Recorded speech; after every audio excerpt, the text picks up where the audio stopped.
I'm worried that this whole concussion thing has gotten out of football and into fantasy football. It seems like people are making decisions worse than someone saying like, sure, Kim Kardashian, I think we should get married. I mean, what's next? Are we going to think that Jackie Battle is the answer to all of our fantasy league troubles? Or that this is the year that Felix Jones stays healthy? For all the logic, math, and systems that I see in fantasy football, sometimes I really don't see a whole lot of common sense. Real teams don't make trades just because it's Thursday, so why do you? Teams that are 3 and 4 aren't packing it in. Mike Munchak isn't tweeting to every fantasy expert in the world, pick one Johnson or Ringer, please help me. Stop the madness, people. It's time to start the studs and duds. Someone that might be available in your league is Peyton Hillis. If he's not on the waiver wire after a frustrating month of October, his owner could be convinced to give him up pretty cheap. Now mention the Madden curse and you'll probably get a discount.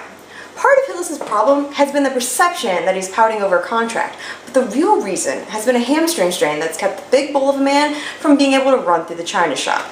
He's been close the last couple of weeks, but not quite ready. Get him just before he is, and it'll pay off down the stretch as he runs for the money.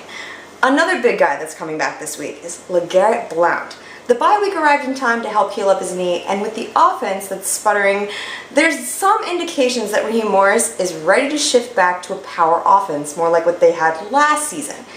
You know, when the Bucs were winning. It's a smart plan if Blount's ready to go, and it looks like he is. Ernest Graham is out, and the backup situation is, well, not good. So the Bucs are going to have to hope that Blount can take on the full future load.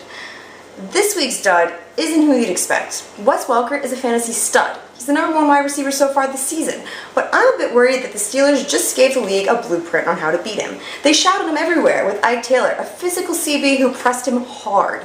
The Giants have the same kind of secondary as the Steelers, and figure to try the same thing, especially if Prince Amukamara debuts. Sometimes a bad week can fire up a player or even a team, but sometimes it takes a bit longer for the coaching staff to figure out how to get the player out of something.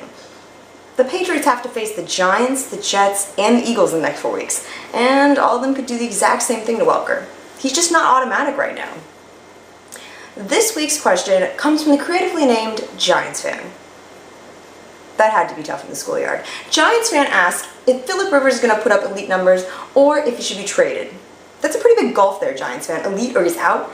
Rivers has been a big disappointment this season, but the question is really more of value. Can you get something better than Rivers? If so, hell yeah, make the trade. Just don't make a trade because you're mad about a draft pick or because you just didn't like the look on Rivers' face after that fumble. Talent plays, people, and Rivers isn't getting pulled. Maybe he turns it around, maybe he doesn't, but at least he's playing. And that is all she wrote for this week's Studs and Duds.